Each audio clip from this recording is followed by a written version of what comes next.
ഇന്ന് നമുക്ക് ബേക്കറിയിൽ കിട്ടുന്ന മസാല ബിസ്ക്കറ്റ് വീട്ടിലുണ്ടാക്കി നോക്കാം. അതിനായിട്ടൊരു ബൗളിലേക്ക് 1 കപ്പ് മൈദ എടുക്കുക. അതിലേക്ക് ഒരു 1/4 ടീസ്പൂൺ ഉപ്പ്, 1 teaspoon baking powder, 1 table spoon എള്ള്, 1 ടീസ്പൂൺ കുരുമുളക് പൊടി. ഇത്രയും കൂടെ ചേർത്ത് നന്നായിട്ടൊന്ന് ഇളക്കണം.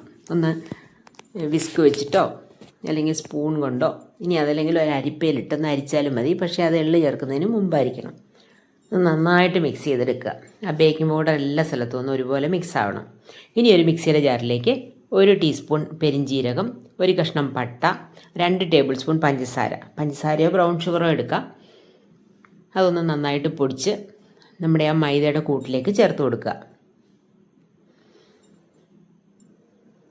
ഇനി അതേ മിക്സിയുടെ ജാറിലേക്ക് 5-6 അല്ലി വെളുത്തുള്ളി, ഒരു 4-5 അല്ലി ചുവന്നുള്ളി, 2 വറ്റൽമുളക്, ഇതൊന്ന് ക്രഷ് ചെയ്ത് അവിടെ മാറ്റി വയ്ക്കുക.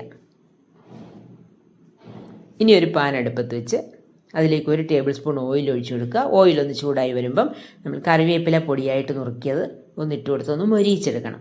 കറിവേപ്പില ഒന്ന് മൊരിഞ്ഞ് വരുന്ന സമയത്ത് അതിലേക്ക് നമ്മൾ നേരത്തെ ക്രഷ് ചെയ്ത് വെച്ചിരിക്കുന്ന ഉള്ളി വറ്റൽമുളകിൻ്റെ കൂട്ട് ചേർത്ത് കൊടുക്കുക. അതും കൂടെ ഒന്ന് നന്നായിട്ട് മൊരിയിച്ചെടുക്കുക. അതിൽ വെള്ളമയമൊക്കെ മാറി അതിൻ്റെ പച്ചക്കുത്തൊക്കെ മാറുന്നത് വരെ ഒന്ന് നന്നായിട്ട് മൊരിയിച്ചെടുക്കണം. ഈ സമയം കൊണ്ട് ചാനൽ ആരെങ്കിലും സബ്സ്ക്രൈബ് ചെയ്യാതെ കാണുന്നുണ്ടെങ്കിൽ ഒന്ന് സബ്സ്ക്രൈബ് ചെയ്യണം. അതുപോലെ എൻ്റെ വീഡിയോസൊക്കെ ഇഷ്ടപ്പെടുകയാണെങ്കിൽ ഒന്ന് ലൈക്ക് ചെയ്യണം, ഷെയർ ചെയ്യണം.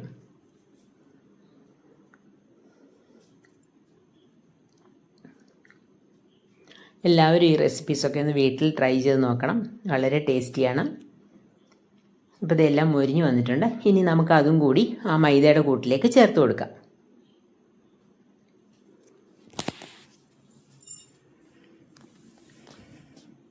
ഇനി അതിലേക്ക് നമ്മൾ 1 ടീസ്പൂൺ മീറ്റ് മസാലയാണ് ചേർത്ത് കൊടുക്കുന്നത്. മീറ്റ് മസാല ഇല്ലെങ്കിൽ ചിക്കൻ മസാല ചേർത്ത് കൊടുക്കാം.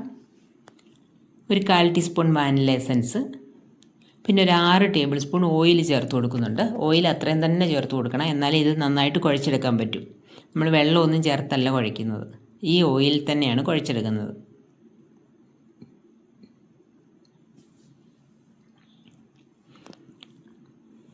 ഇനി അത് നന്നായിട്ട് കൈകൊണ്ട് കുഴച്ചെടുക്കുക. നല്ല സോഫ്റ്റ് ഡോ ആക്കി എടുക്കണം.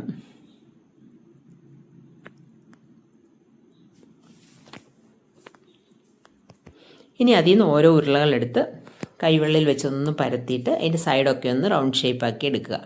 കുക്കി കട്ടറിൻ്റെ ഒന്നും ആവശ്യമില്ല, നമുക്ക് കൈകൊണ്ട് തന്നെ ചെയ്തെടുക്കാവുന്നതേ ഉള്ളൂ. നമ്മൾ ബേക്കറിയിൽ നിന്ന് വാങ്ങുന്ന മസാല ബിസ്ക്കറ്റിൻ്റെ ഒരു കനത്തിൽ വേണം ചെയ്തെടുക്കാൻ. ഇപ്പോൾ അത് 6 എണ്ണം കിട്ടിയിട്ടുണ്ട്. ഇനി അതിൻ്റെ പുറത്ത് നമ്മൾ ഒരു മുട്ടയുടെ മഞ്ഞ പൊട്ടിച്ച് അതൊന്ന് ബ്രഷ് ചെയ്ത് കൊടുക്കുന്നുണ്ട്. മുട്ടയുടെ മഞ്ഞ വേണ്ടെങ്കിൽ പാല് ചേർത്താലും മതി. പാലിലൊന്ന് ബ്രഷ് മുക്കി ഒന്ന് വാഷ് ചെയ്ത് കൊടുത്താൽ മതി. ഇനി അതിനെ നമ്മൾ നേരത്തെ ഒരു 5 മിനിറ്റ് ഹൈ ഫ്ലെയിമിൽ പ്രീ ഹീറ്റ് ചെയ്ത് വെച്ചിരിക്കുന്ന ഓവൻ സെറ്റപ്പിലേക്ക് വെച്ചിട്ട് ഒരു 45 മിനിറ്റ് ബേക്ക് ചെയ്യണം.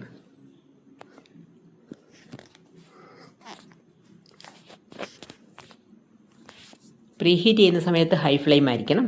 നമ്മൾ ബേക്ക് ചെയ്യുന്ന സമയത്ത് മീഡിയത്തിൻ്റെ ലോയുടെ ഇടയ്ക്കായിരിക്കണം ഫ്ലെയിം ഇരിക്കുന്നത്. അപ്പോൾ അതൊരു 30 മിനിറ്റ് കഴിഞ്ഞ് നോക്കിയപ്പോൾ ആയിട്ടില്ല.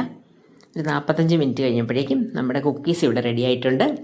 നല്ല ടേസ്റ്റിയാണ്. എല്ലാവരും ട്രൈ ചെയ്ത് നോക്കണം. Thanks for watching.